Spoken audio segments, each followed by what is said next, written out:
Ibadah pertama tadi Pastor Fuji sudah menyampaikan tentang karunia-karunia Roh Kudus, perlu tahu itu karena karunia-karunia itu bukan untuk pendeta, tapi untuk kita semua dalam kehidupan sehari-hari. Lalu khotbah saya berjudul Baptisan Roh Kudus di Kebaktian 2345. Ya, munculkan di sini menunya. Itu ibadah setiap kebaktiannya, kebaktian sebelum ini dan Pastor Fuji tadi Anda bisa dengarkan.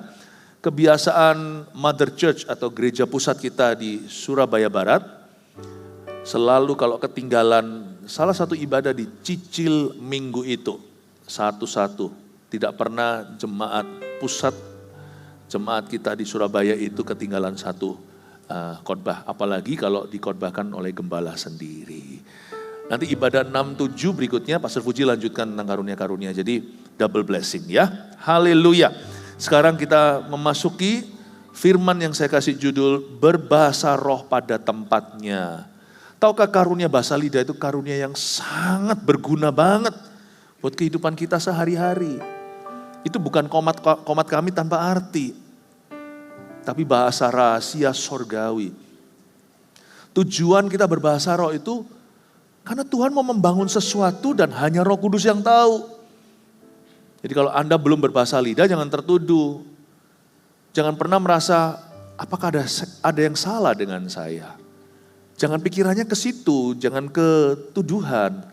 Tapi harusnya tuntun hatimu perlahan-lahan kepada kehausan. Kalau Tuhan taruh itu di Alkitab, kejadian demi kejadian di Kisah Para Rasul apalagi, itu berarti untuk kita hari ini, untuk gereja perjanjian baru. Kalau Tuhan taruh di situ, pasti sangat berguna untukku. Tapi mari kita pahami sedikit secara logis, ini karunia apa sih? Baptisan Roh Kudus adalah judul serian khotbah saya. Gereja kita percaya tanda baptisan Roh Kudus itu yaitu berbahasa roh. Ada dua macam pandangan garis besarnya antara gereja. Ada gereja seperti kita percaya bahwa berkat ini adalah berkat kedua atau berkat susulan setelah orang percaya. Baptisan Roh Kudus dengan tanda berbahasa lidah tidak mungkin diberikan pada orang yang menentang Kristus. Dia harus percaya pada Tuhan Yesus. Setelah orang itu percaya dan lahir baru, berkat ini disusulkan. Bisa terjadinya sekalian ketika orang lahir baru seperti kejadian Kornelius. Saat dia terima Injil lewat mulut Petrus, dia percaya, dia dan seisi rumah tangganya, mereka sekaligus kepenuhan Roh Kudus. Tapi bisa juga disusulkan hari kemudian seperti gereja di Samaria. Filipus datang ke situ, berkhotbah, bawa kabar baik, mereka bertobat, terima Tuhan, dibaptiskan selam. Kemudian datanglah dua hamba Tuhan dari Yerusalem, gereja pusatnya, namanya Yohanes dan Petrus, tumpang tangan, penuh Roh Kudus, berbahasa roh mereka. Lalu nantinya terulang lagi, kali ini Pentakosta Italia. Ada seorang perwira, ya, ada seorang perwira namanya Cornelius. Dia undang Petrus datang ke rumahnya, Petrus cerita tentang Yesus. Oh ini kan sudah ya, ini kan sudah yang tadi. Nantinya Paulus, saya lupa saya ceritakan yang sama. Mungkin belum makan kali. Di Efesus, Paulus, ini bukan lagi Petrus, ketemu 12 murid Yohanes Pembaptis. Boleh dikatakan mereka sudah Kristen karena Lukas mencatat bahwa mereka adalah murid. Mereka menyandang gelar disciples. Tapi mereka belum mengalami baptisan Roh Kudus dengan tanda berbahasa roh. Paulus datang ke situ tumpang tangan, ke-12-nya berbahasa lidah. Jadi ada perbedaan. Ada gereja yang percaya baptisan Roh Kudus itu ya pengalaman lahir baru. Dan kalau orang sudah terima Yesus ya dia punya Roh Kudus, setuju. Orang yang terima Yesus sudah punya Roh Kudus. Jadi jangan kita percaya kalau orang berbahasa lidah baru punya Roh Allah. Waktu kita percaya Yesus adalah Tuhan, bahwa dia datang sebagai manusia, dia adalah anak Allah, Yesus adalah pencipta alam semesta, dia tidak diciptakan. Yesus adalah penebus dan juru selamat kita, orang itu punya Roh Kudus. Jangan kita yang karismatik menuduh mereka yang tidak karismatik, kalian gak punya Roh Kudus. nggak ada Roh Kudus di gerejamu, jangan murahan begitu, jangan pakai statement-statement demikian. Karena itu nggak benar. Baptisan Roh Kudus itu tidak bicara tentang, oh kalau sana berbahasa roh berarti sana baru punya Roh Allah. Baptisan Roh Kudus itu bukan menambah Roh Kudus dalam diri seseorang. Di dalamku Roh Kudus lebih besar daripada di dalammu. Emangnya Roh Kudus ada size-nya?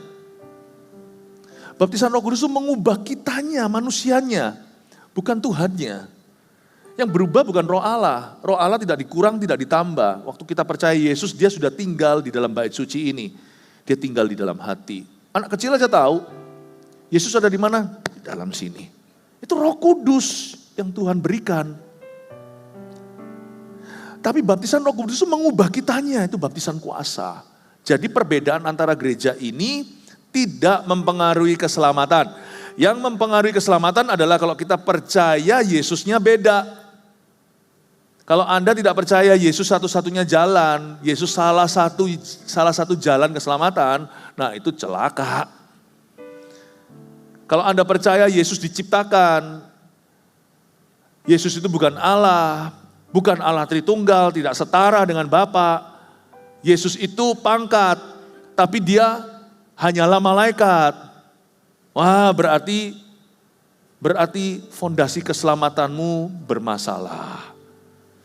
Tapi kalau kita percaya baptisan Roh Kudus itu ada nggak ada, tandanya berbahasa lidah atau bukan, itu nggak pengaruh keselamatan. Dan itu nggak di level kesesatan.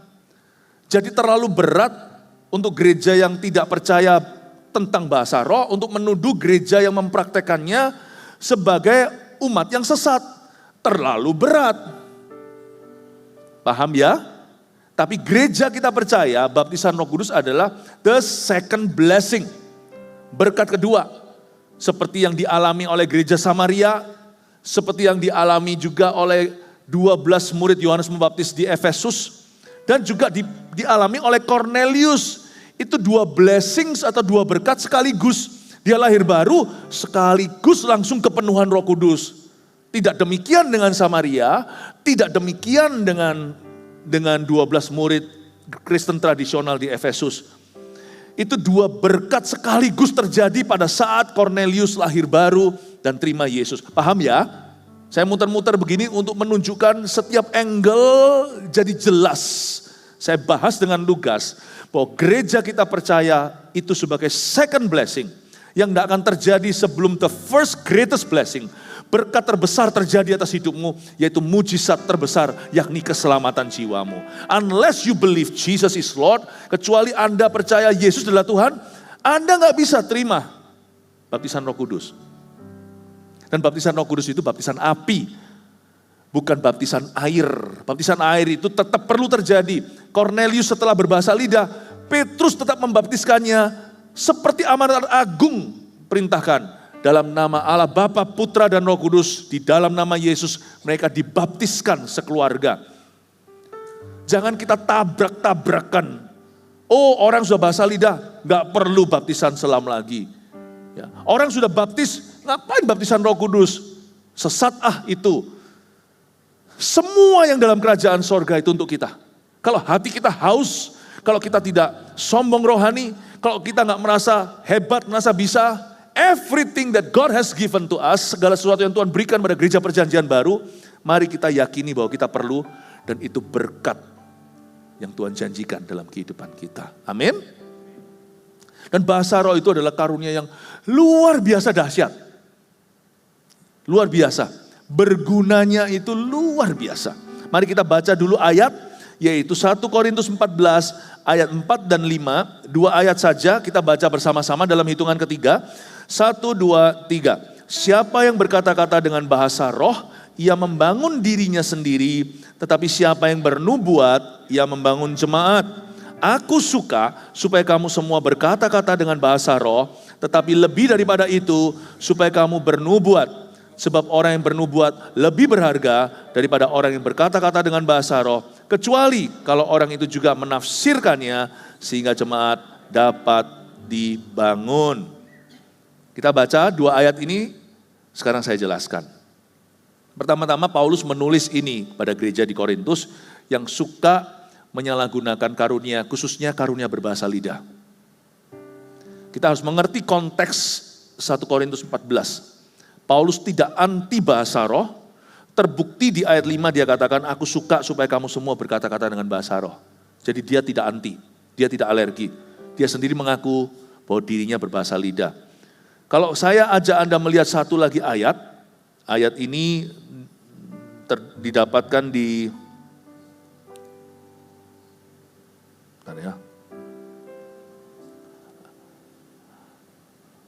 ayat 18. Ini Paulus ngomong begini, aku mengucap syukur kepada Allah bahwa aku berkata-kata dengan bahasa roh lebih daripada kamu semua.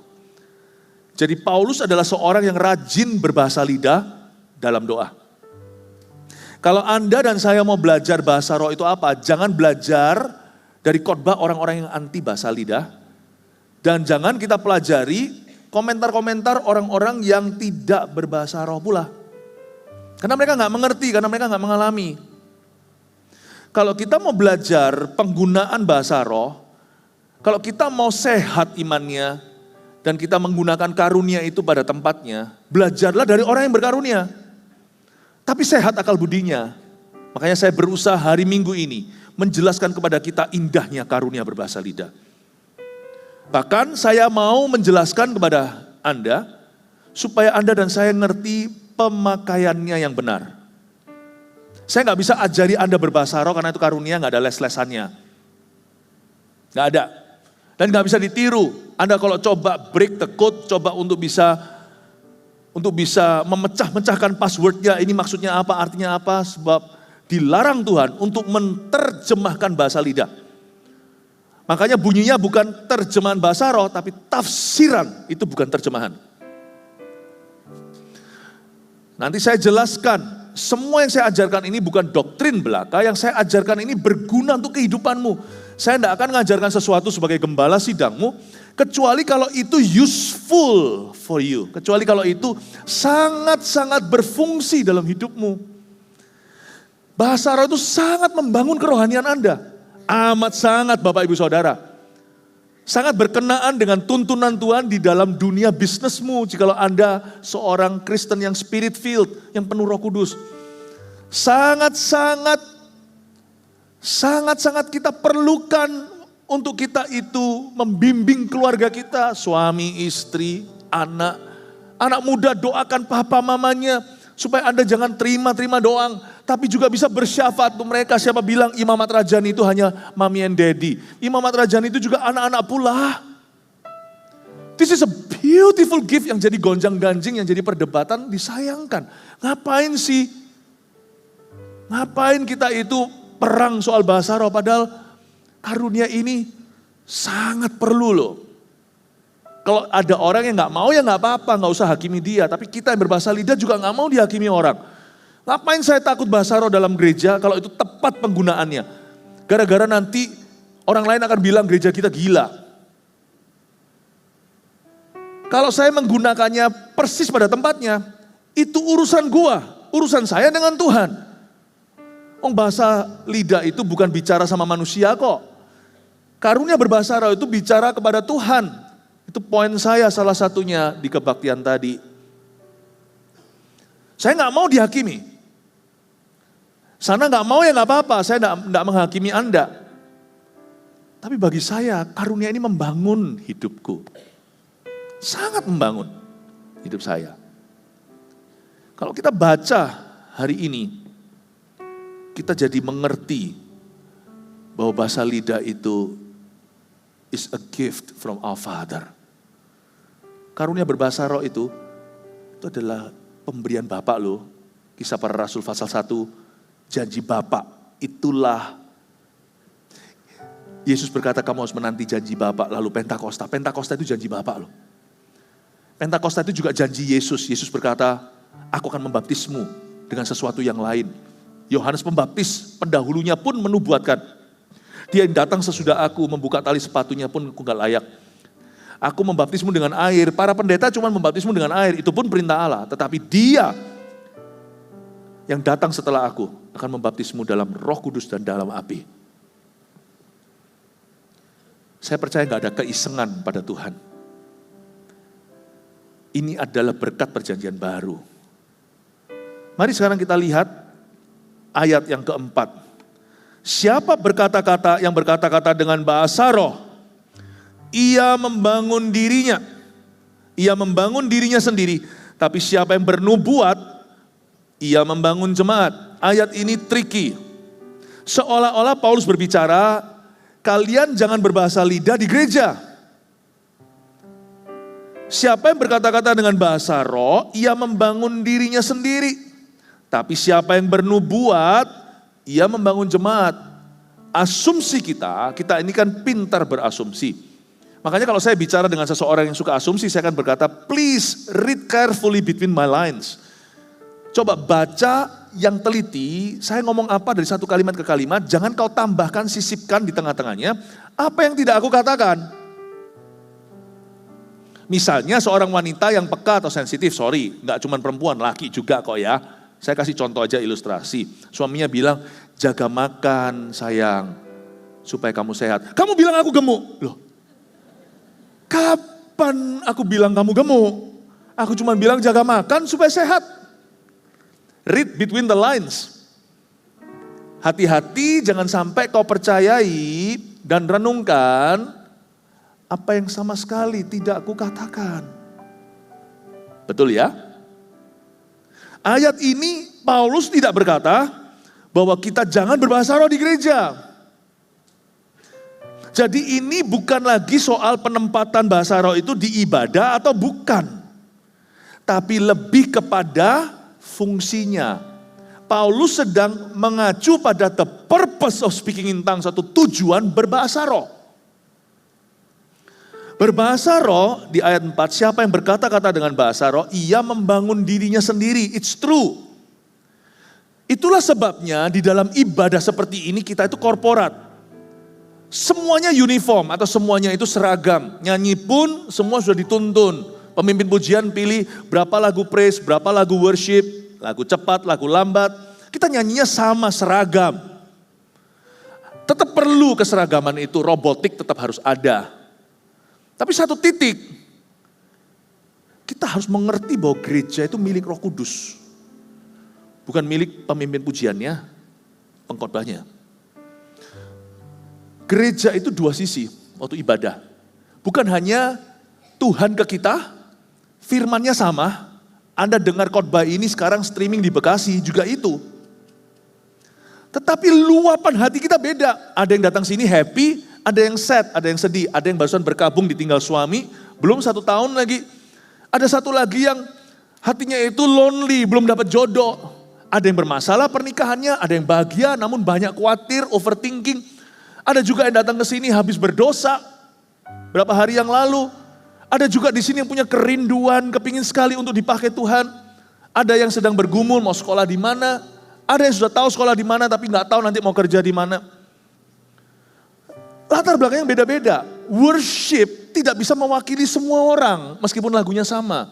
Satu titik, the church is the bride of Christ. Disinilah masalahnya kalau gereja itu tidak pernah masuk di dimensi Roh Kudus. Lama-lama gereja itu relevan sih iya, tapi lama-lama gereja itu menjadi milik dunia. Sehingga orang yang datang itu customer. Tapi kalau di dalam gereja yang kepenuhan Roh Kudus, dan diizinkan setiap luapan hati itu disampaikan sekalipun bersama-sama, tapi tidak erase atau tidak menghapus dimensi individu. Siapa berbahasa roh, ia membangun dirinya sendiri.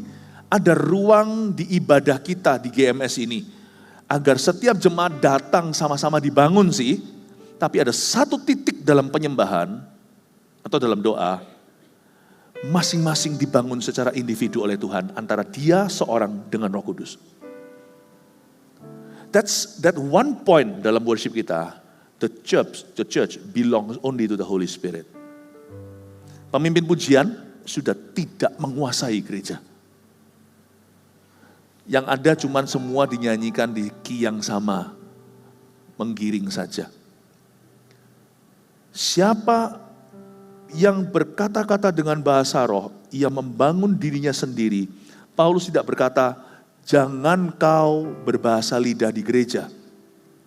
Tapi Paulus ngomong begini, the purpose of speaking in tongues, tujuan berbahasa roh termasuk di dalam gereja, adalah untuk membangun setiap Kristen yang ada di situ, antara dia dengan Roh Kudus alone. Saya bersyukur tiap orang bisa bersaksi gini. Waktu datang ke gereja, tadi kami ketemu Tuhan bersama-sama, tapi mereka juga bisa klaim keluar dari gereja. Sepulangnya mereka bisa bercerita. Meskipun kita ketemu Tuhan Yesus bersama-sama, setiap kami ada satu waktu tadi bersekutu sendiri-sendiri dengan Roh Kudus, sekalipun nyanyinya bebarengan. Karena bahasa roh itu dinaikkan saat penyembahan. Itu masing-masing ngomong sendiri sama Tuhan. Lagu dan musik sudah ada di bawahnya. Kalau tadi kita dituntun oleh lagu, satu titik kita dituntun oleh roh kita. Itu beautiful, itu luar biasa. Makanya saya tidak pernah ragu kami ini mengizinkan bahasa roh pada penempatan yang tepat di dalam ibadah. Tetapi siapa yang bernubuat, kata Paulus, ia membangun jemaat, karena jemaat di Korintus itu agak ngawur pemakaiannya. Ya gak persisnya begitu sih sebagai ilustrasi. Kira-kira mereka itu bahasa roh waktu pengumuman. Yang mana orang ngerti. 5 kata nubuatan bahasa manusia lebih berguna daripada 5.000 kata-kata malaikat. Kalau Anda tanya sama Asyir, tolong ya, toiletnya di mana? Kalau dia berbahasa roh sama Anda tidak pada tempatnya, bisa beser di tempat. Lebih berguna kiri kanan, sebelah situ, itu WC-nya, daripada Anda berbahasa roh sok-sokan. Tidak pada tempatnya. Saya bisa bayangkan, kalau ini ekstrim sih, kayaknya sih Korintus gak begitu. Cuman, jemaat di Korintus itu kurang tertib. Artinya tertib itu begini. Mereka datang, hamba Tuhannya merasa seperti dihinggapi Roh Kudus atau gimana. Wah, semua ngeflow, gak ada firman. Isinya itu wah roh Allah. Bukan berarti lawatan yang terjadi itu gak boleh, lawatan Tuhan gak boleh terjadi dalam gereja. Bukan. Tapi mereka itu tidak memperhatikan tatanan.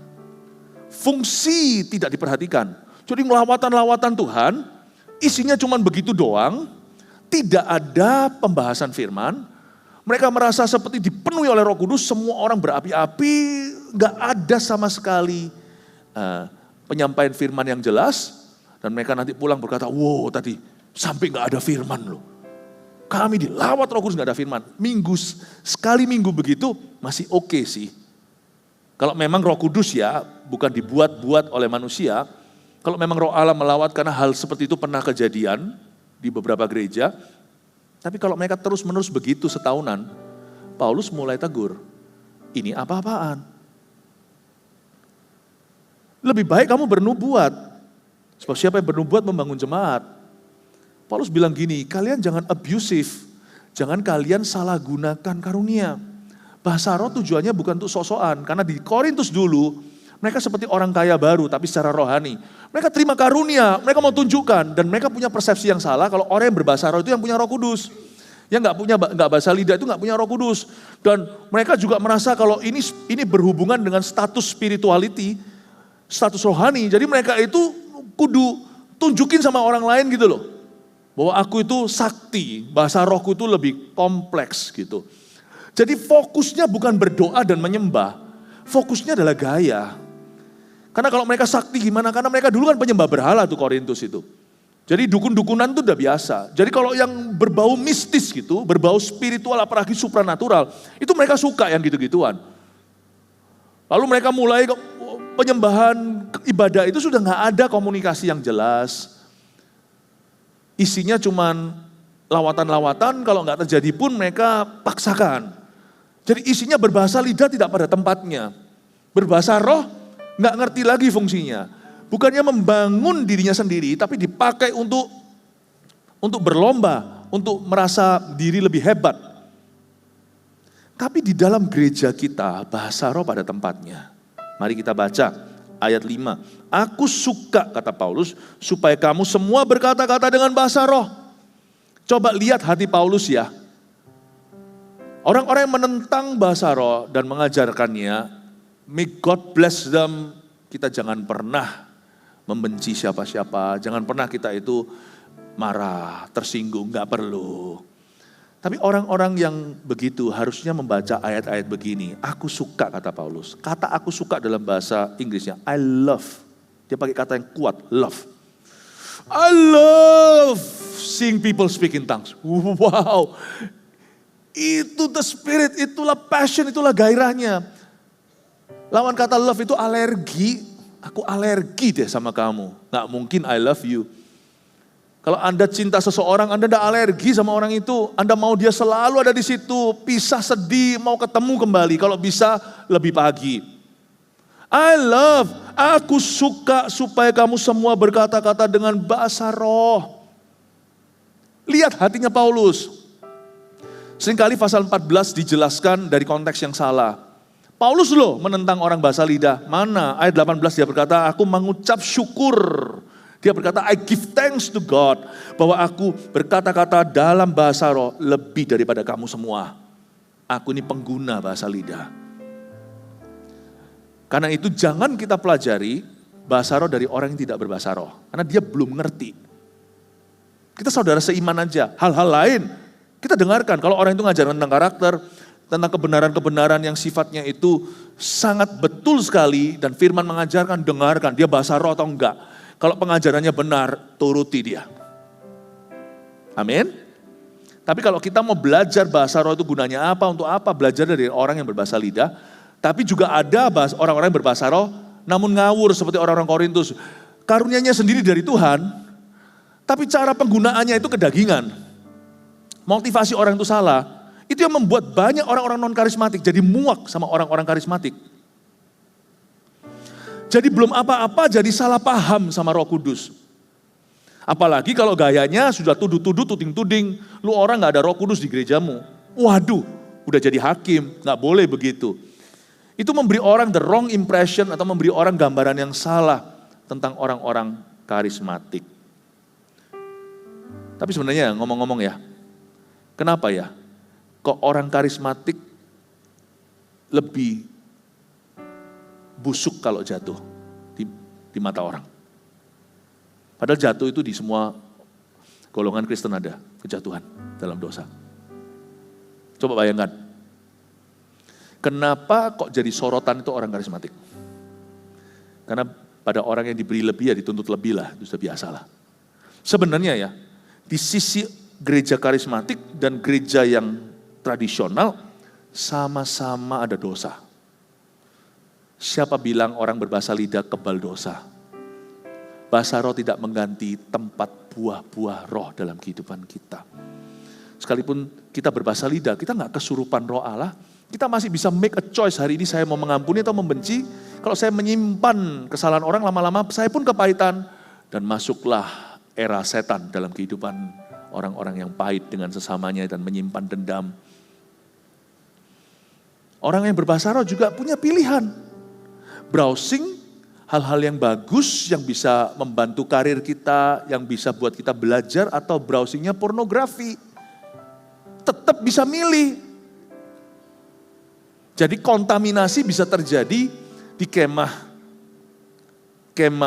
gereja tradisional, konservatif, atau gereja yang Pentakosta, karismatik.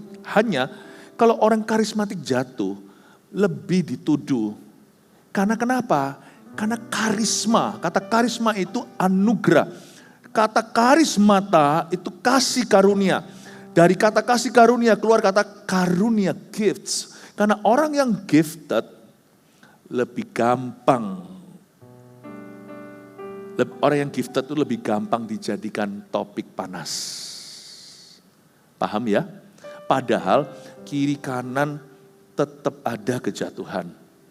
Tapi ingat, sekalipun orang karismatik pun jatuh, hamba Tuhan pun lah katakanlah, yang salah adalah oknumnya. There is nothing wrong with the charismata, bahasa Yunani. Tidak ada yang salah dengan karisma, Bukan karisma wibawa orang itu. Karisma itu gift. Karunia Allah itu nothing wrong with it. Cuman jadi bulan-bulanan. Karena orang yang tidak berkarunia, tidak berkuasa, gak enak, gak terlalu laku untuk digonjang-ganjingkan. Jadi kalau orang punya karunia bisa jatuh, orang gak punya karunia juga bisa jatuh, pilih yang mana? Saya pilih berkarunia. Kalau dua-dua punya sama-sama chance, sama-sama kesempatan untuk jatuh, saya pilih untuk lebih berguna. Saya pilih untuk lebih berkuasa, bukan supaya sok-sokan dengan kuasa, supaya saya bisa melakukan sesuatu untuk Tuhanku. Siapa di antara kita? Siapa di antara kita tidak pernah berbuat salah? Setiap kita selalu punya bahaya yang sama. Resiko itu ada. Tapi kalau kita bisa lebih berguna, kalau kita bisa menerima kuasa, kalau kita bisa mengalami lebih, kenapa sih kita memilih yang lebih sedikit? Sama kok, 11, 12. Kadang-kadang yang tradisional jatuhnya 11, karismatik lebih banyak 12, tapi kadang-kadang gak tentu juga. Karena ini lebih disorot. Bisa jadi loh ya, terbalik.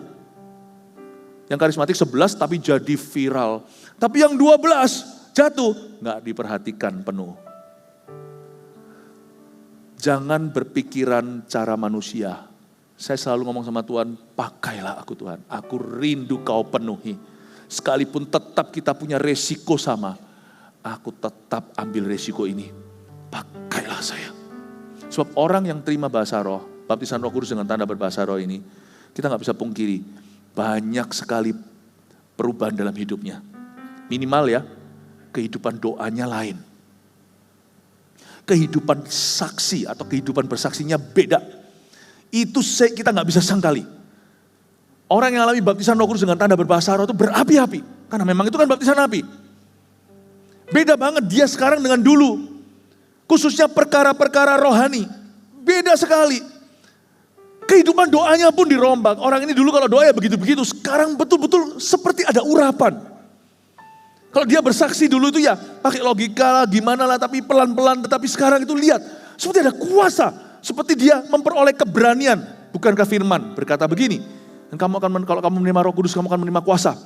Dan kamu akan menjadi saksiku di Yerusalem, Yudea, sampai ke ujung dunia. Ada sesuatu yang beda. Saya mau itu. Jangan lihat lubang donatnya. Banyak orang Kristen gak mau masuk lebih dengan Roh Kudus, karena takut nanti dia jadi batu sandungan. No. Kita semua tetap bertumbuh. Kita semua harus berbuah. Buah-buah roh itu tanggung jawab kita. Tetapi kalau sekarang Tuhan berkata, mintalah, maka akan diberikan padamu.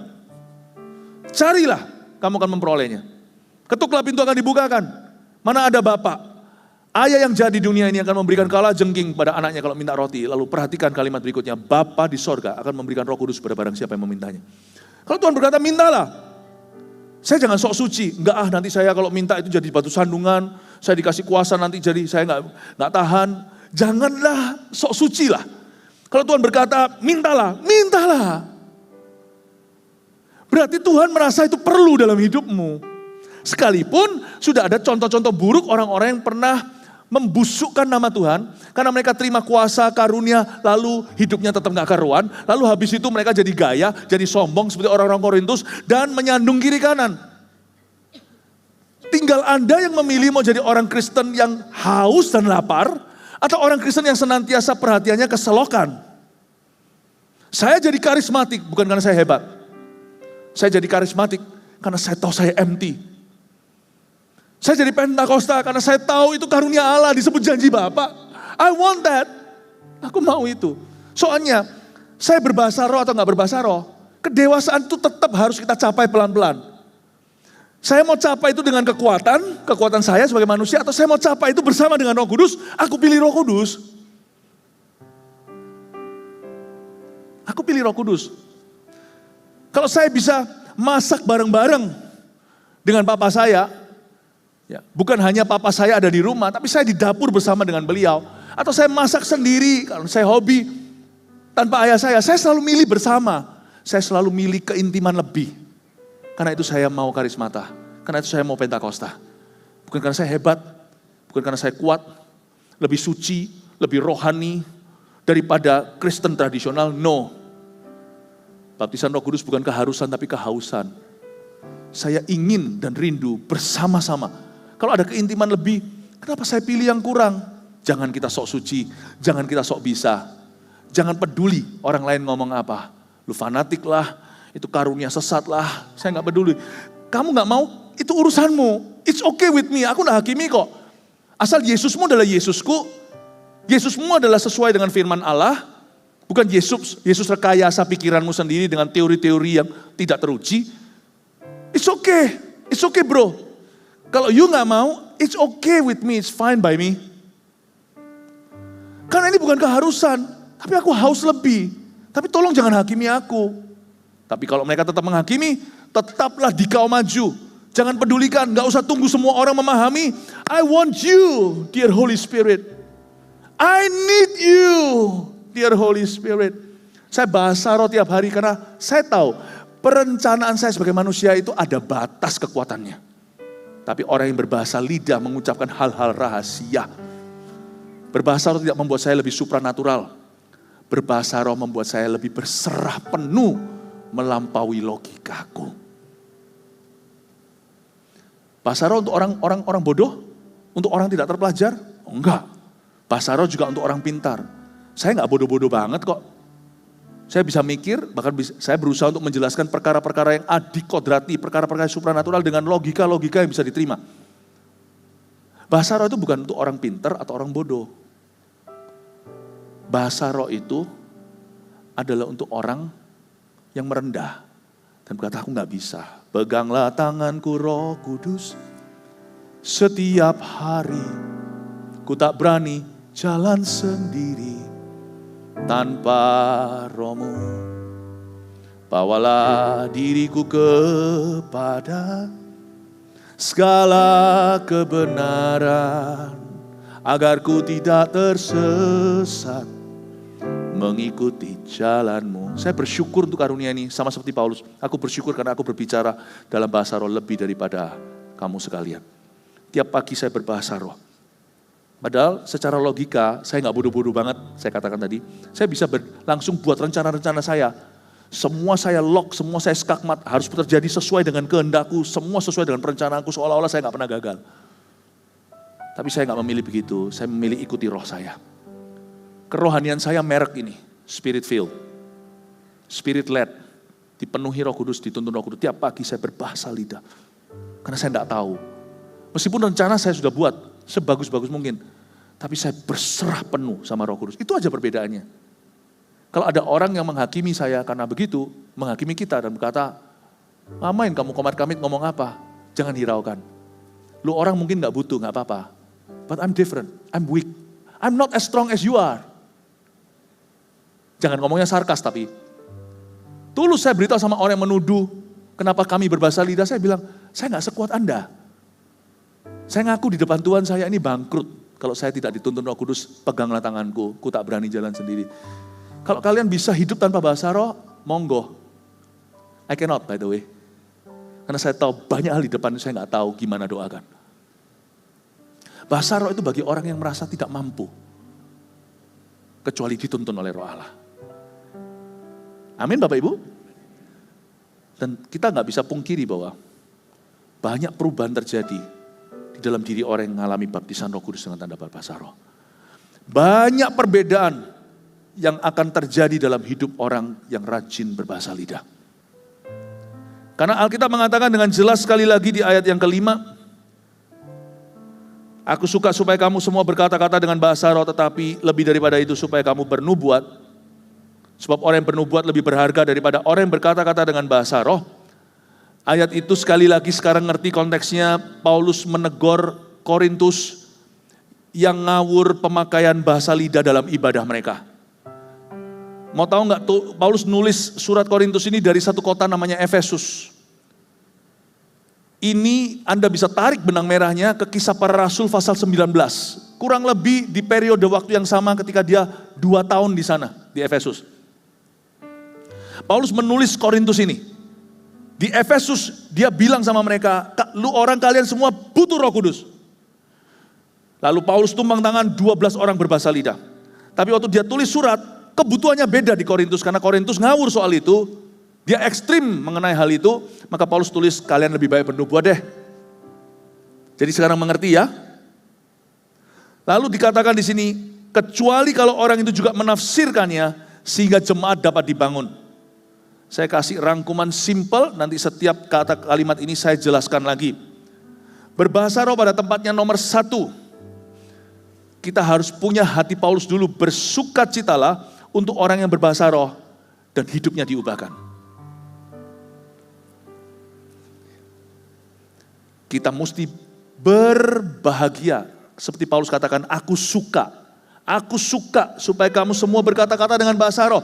Bersukacitalah untuk orang yang berbahasa roh dan hidupnya diubahkan. Saya dulu susah terima bahasa lidah karena saya suka menghina. Saya masih ingat, saya bertobat tahun 92 tapi terlalu gengsi. Memang kalau kita mau terima bahasa roh itu ya, kalau kita minta baptisan Roh Kudus dengan tanda berbahasa roh itu, Tuhan tuh gak beri sampai kita merasa berserah, sampai kita tuh merasa desperado. Karena Roh Kudus itu diberikan dalam hidup kita dengan penuh kecemburuan, kata firman. Jadi Roh Kudus gak bisa, seperti doa makan gitu. Makanya orang mau terima baptisan Roh Kudus dengan tanda berbahasa roh, orang-orang ini disebut seeker, orang-orang yang mencari. Gak bisa gaya doa makan lalu setelah selesai, udah doa belum tadi ya? Doa untuk menerima karunia, itu harus doa yang sungguh-sungguh hati. Makanya orang kalau haus dan hatinya tulus, gampang terima Roh Kudus. Dan saya dulu susah menerimanya karena saya suka menghina. Menghina saya sebenarnya gak sengaja karena saya itu gengsian orangnya. Jadi saya merasa kok teman-teman saya semua dapat kecuali aku. Suatu hari itu pukulan telak ketika ada satu pembicara dari Toronto, seorang pengkhotbah Indonesia, mampirlah di Vancouver, Kanada. Dan gereja kami waktu itu 100 orang lah taruhlah ya. Setelah ibadah ada yang namanya pertemuan untuk para seeker, orang-orang yang mencari. 100 orang di sana tanya-tanya, dikasih kesempatan, baik sekali itu pendeta. Pembicara itu ngasih kesempatan, ada extra session setelah ibadah hari Minggu. Karena ibadah hanya sekali. Lalu tanya Q&A, tanya jawab, ada banyak orang tanya. Tapi setiap kali tanya, saya selalu tanyanya itu memojokkan. Orang lain tanya itu haus, saya tanya itu untuk membuktikan bahwa dia salah. Lalu singkat cerita, pengkhotbah itu mengerti maksud saya, intention saya. Dia berkata, tunggu aja nanti kita secara japri aja kita ngobrol. Supaya hari ini kata-katanya itu menemplak saya. Supaya hari ini kita layani dulu mereka yang mau. Langsung saya malu, berarti gua gak mau gitu. Saya gak mau, memang betul sih kalau saya mau ngaku. Mau sih mau, tapi gengsi. Mau, tapi pura-pura gak perlu. Akhirnya didoakan semuanya, tahu gak? Mama saya dapat. Adik saya udah dapat dulu, adik saya yang duluan. Koko saya dapat. Teman-teman saya yang satu kos semuanya itu yang ngekos di rumah saya semua dapat. Jadi pulang itu naik mobil, berjubel-jubelan orang, semua cerita bahagia, cuman satu saja yang dengan wajah yang cemberut. Saya berkata, kenapa semua dapat? Saya makin gak suka. Saya gak suka lihat orang berbahasa roh dulu. Dan saya gak juga diam-diam di hati gak suka kalau saya gak dapat. Tuhan tegur saya, di gereja saya gak dapat. Minggu-minggu ke depan itu, waktu saya marah di hati itu panas, saya lampiaskan terhadap bahasa lidah. Tuhan ngomong gini, semakin kamu begini, semakin kamu tidak dapat. Hah? Kalau kamu haus, kamu akan menerima. Kalau kamu tulus, kamu akan mudah menerimanya. Oke Tuhan, ngaku deh. Aku butuh. Aku sebenarnya kepingin. Cuman kenapa? Something wrong with me. Kenapa aku gak dapat? Terus tiba-tiba ada ayat, mintalah. Bapa memberikan Roh Kudus bukan kalajengking pada para siapa meminta. Loh, jangan salah loh. Saya sudah punya Roh Kudus, saya sudah berkomunikasi dengan Tuhan Yesus. Saya itu sudah punya Tuhan Yesus dalam hati saya. Sekarang saya cerita seolah-olah saya ngobrol-ngobrol sama Tuhan. Dulu saya nggak tahu. Saya kira itu cuma semacam wisdom aja. Sekarang aja saya mengerti, ternyata Tuhan dialog dengan saya. Saya sudah kenal Yesus. Cuma saya terlalu gengsi untuk terima berkat susulan ini. Saya rasa nggak perlu lah. Aku toh akan masuk ke sorga. Nggak perlu lah, aku sudah kenal Tuhan. Tapi beda. Kehidupan doa saya begitu-begitu, suam-suam kuku. Kehidupan bersaksi juga tanpa kuasa. Seperti ada tuntunan-tuntunan yang missing, semua itu hanya by perencanaan atau oleh rancangan saya. Kayak ada suatu dimensi, the things of the spirit, perkara-perkara roh itu gak ada di hidupku. kesukaan apalagi.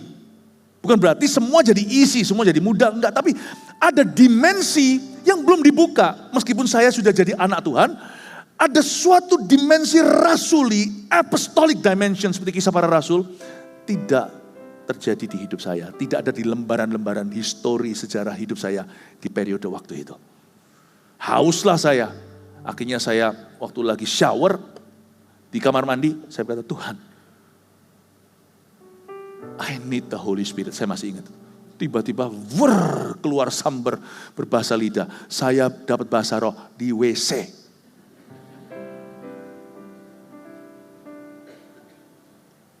Tuhan itu tunggu saya sampai tulus. Bersukacitalah untuk orang yang berbahasa roh lah. Dan hidupnya diubahkan. Karena orang yang belum berbahasa lidah, bersukacita karena orang lain yang sudah berbahasa lidah. Dia sendiri akan semakin rindu. Dan suatu saat dia akan penuh. 2. Tempat berbahasa roh dalam ibadah adalah saat menyembah dan berdoa syafaat. Nah itu dia. Ketertiban di dalam jemaat itu bukan ada bahasa roh. Gereja ini gak tertib atau gereja ini sesat. Bukan. Penempatannya tadi seperti yang saya bahas, bukan di ibadah atau bukan. Tapi purpose tujuannya. Di gereja kita, bahasa roh itu purposeful. Karena itu ditaruh di dalam sesi menyembah. Pada waktu kita lagi sama-sama nyanyi nih, berapa lagu disiapkan oleh WL-nya. Entah gimana sesuai dengan tuntunan Roh Kudus, ada yang namanya open worship. Tapi biasanya nggak jauh dari penyampaian firman, ya kan? Biasanya di dalam konteks worship. Waktu kita mulai menyembah dan mengagungkan, nggak lama setelah itu ada bahasa roh. Banyak gereja mulai hilang ini dan mulai menggeser ini. Gereja kita nggak akan menggeser sampai Tuhan datang. Kecuali kalau kita sudah rasa cukup sama Roh Kudus, mali, silahkan. Tapi nggak akan. Karena makin tahun gereja kita makin perlu Roh Kudus, jemaat semakin perlu Roh Kudus.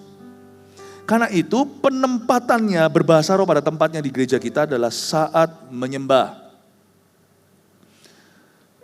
Kalau sampai pas pengumuman greeter lalu orangnya berbahasa lidah, saya pasti tegur orangnya, ngapain kamu? What do you think you're doing?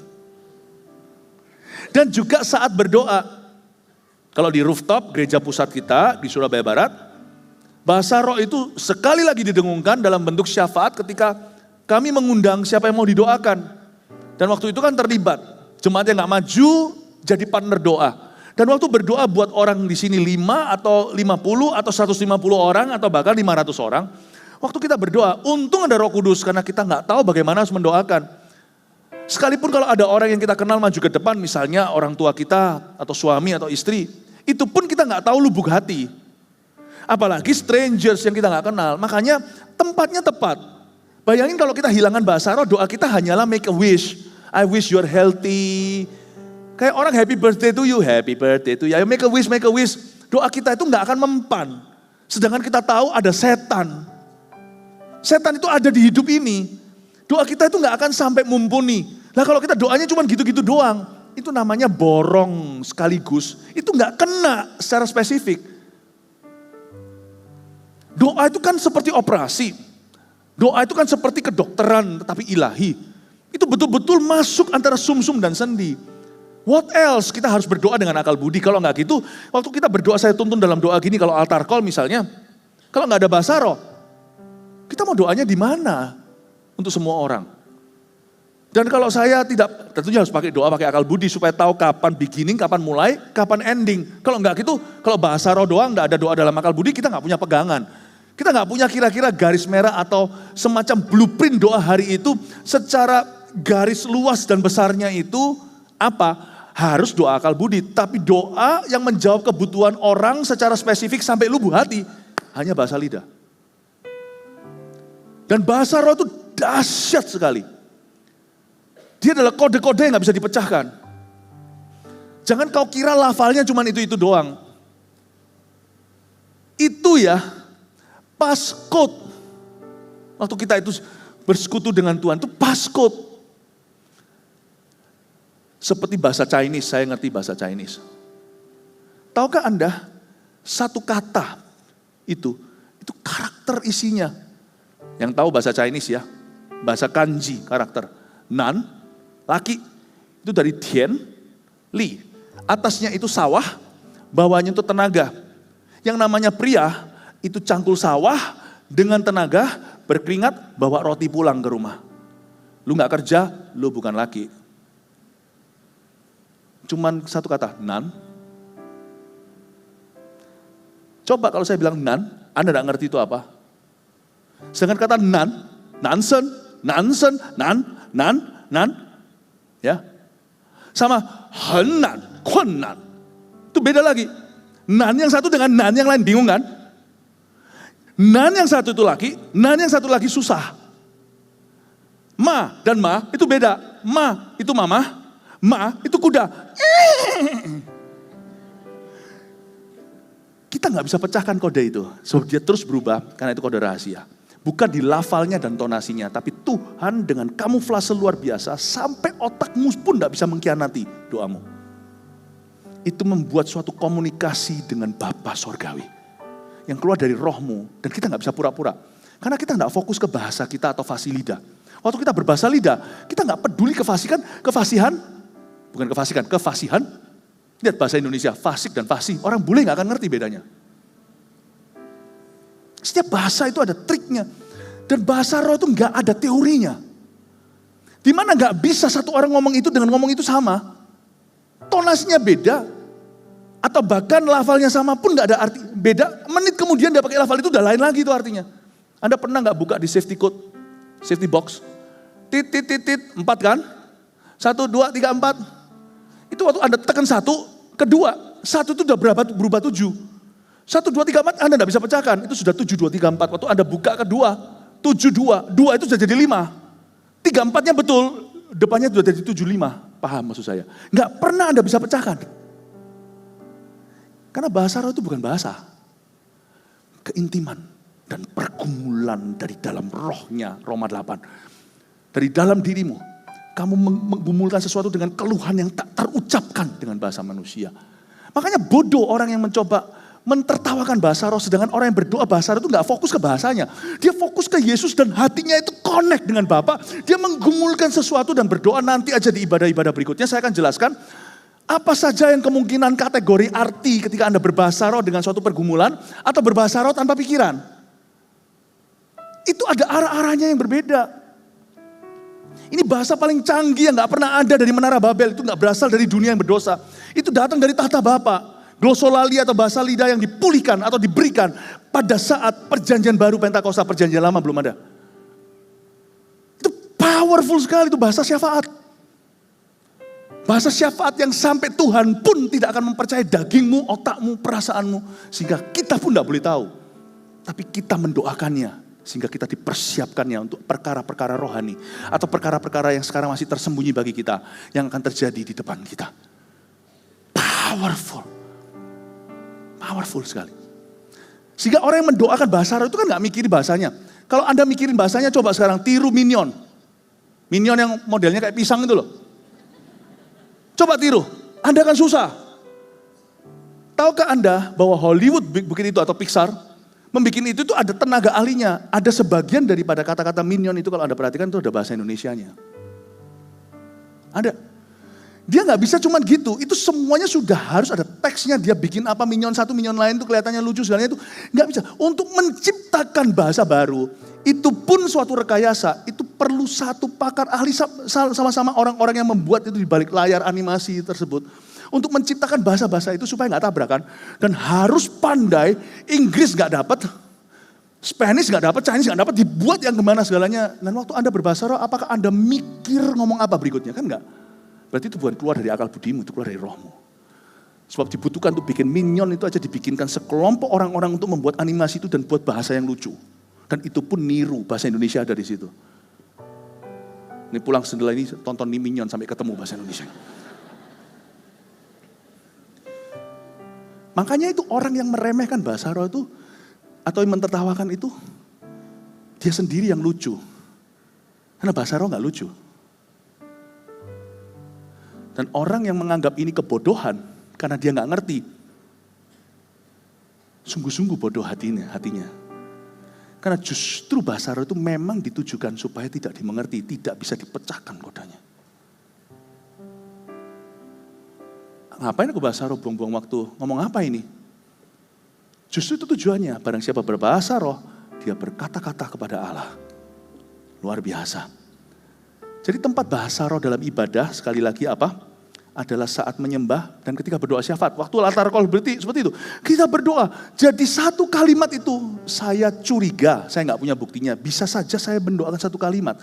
Bukan di banyaknya kosakata.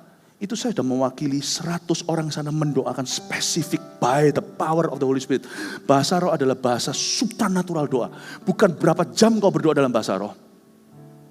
Tapi ketika hatimu meluap, lewat kode-kode yang gak bisa dipecahkan oleh setan, bahkan oleh manusia dan oleh dirimu sendiri. Itu Anda sedang menaikkan doa syafaat yang sempurna di hadapan Bapa untuk kebutuhan yang bahkan Anda sendiri tidak sadari ada di sana. Makanya saya rajin berbahasa lidah untuk saya, untuk keluarga, untuk jemaat. Karena saya tahu saya sedang berdoa syafaat.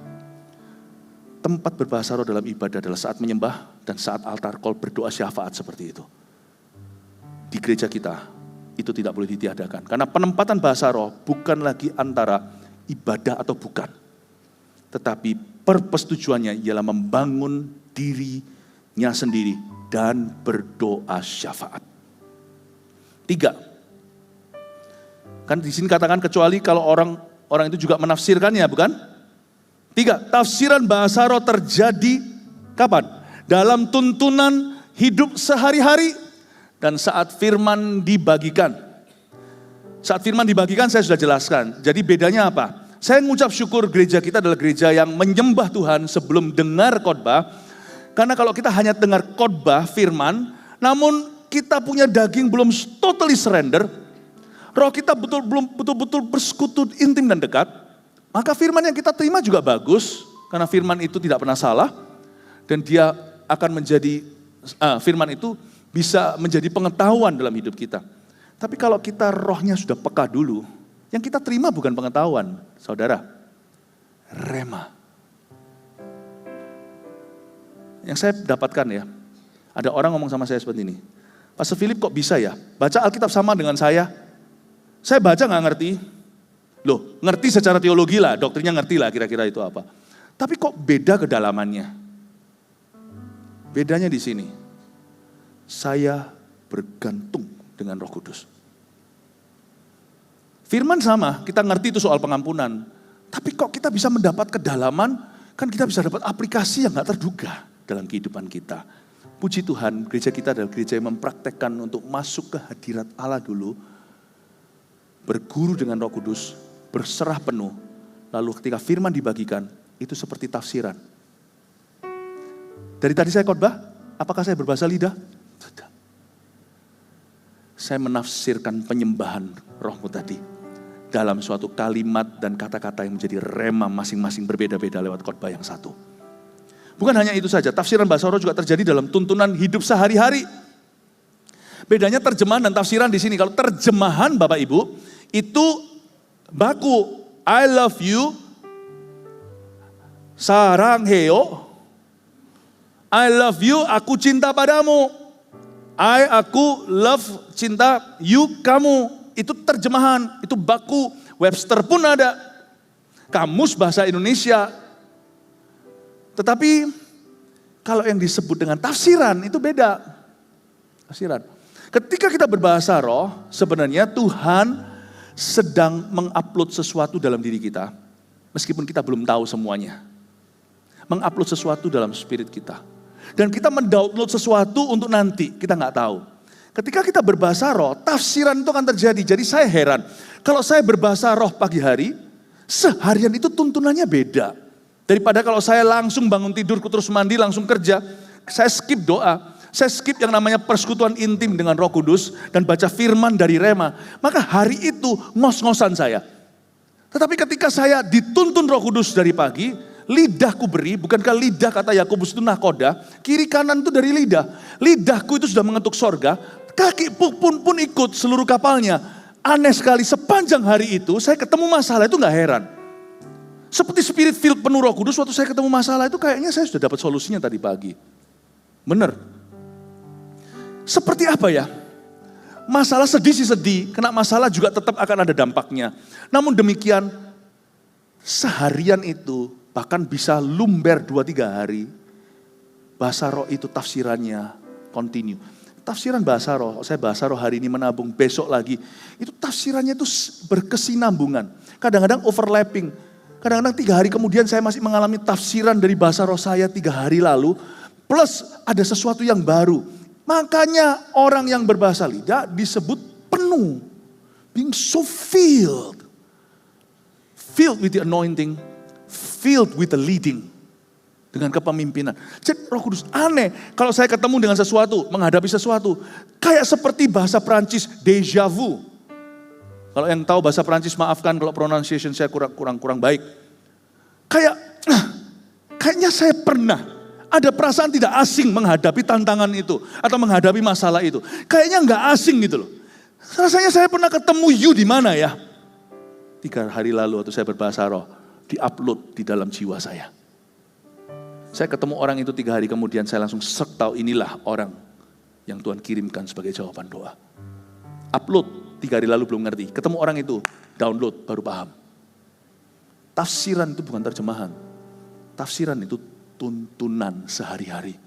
Makanya orang yang mendengungkan lidahnya, kata Amsal, salah satu dimensi ayat itu artinya, salah satu bukan satu-satunya. Siapa suka mendengungkan lidahnya, menuai buahnya. Saya merasakan tuntunan Tuhan. Spesifik. Bukan berarti kita nggak bisa salah jalan, nggak berarti kita nggak bisa salah langkah, sorry. Kita kadang-kadang masih bisa salah langkah belajar dari kesalahan, namun demikian tidak bisa dipungkiri. Orang yang berbahasa roh, peka dituntun oleh Roh Allah. Makanya setelah bahasa lidah Pentakosta, Anda lihat Kisah Rasul 1-28. Ini gini-gini terus ketemu, ini. Lalu habis itu pergi ke Filipi, ketemu sama Lydia.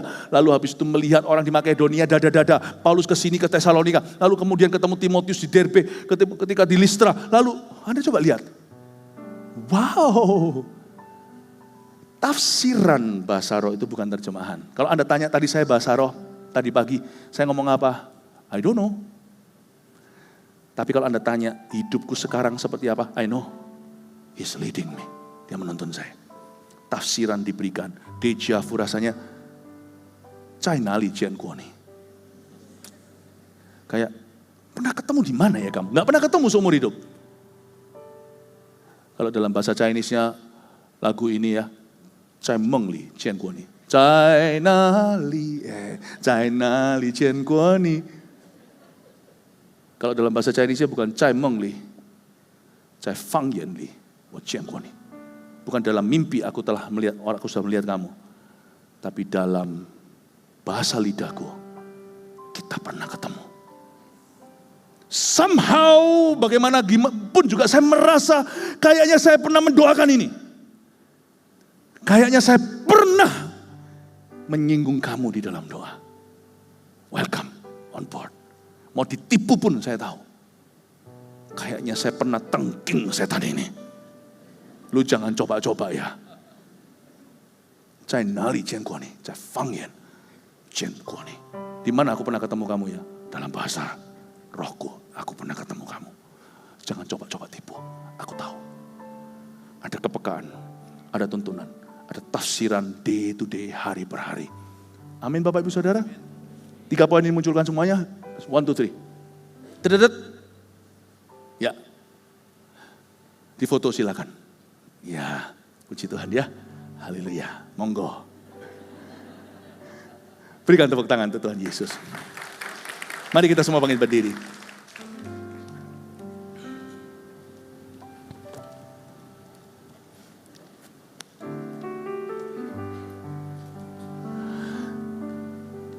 Semua GMS di mana-mana. Khususnya di Jakarta yang sekulerismenya kuat. Gereja tanpa hati-hati. Jangan menilai gereja lain. Kita perlu hanya evaluasi diri sendiri. Gereja harus berkomitmen tidak pernah menggeser speaking in tongues from church. Kalau kita menggeser itu, kita jadi robotik. Relevansi di dunia ini modern.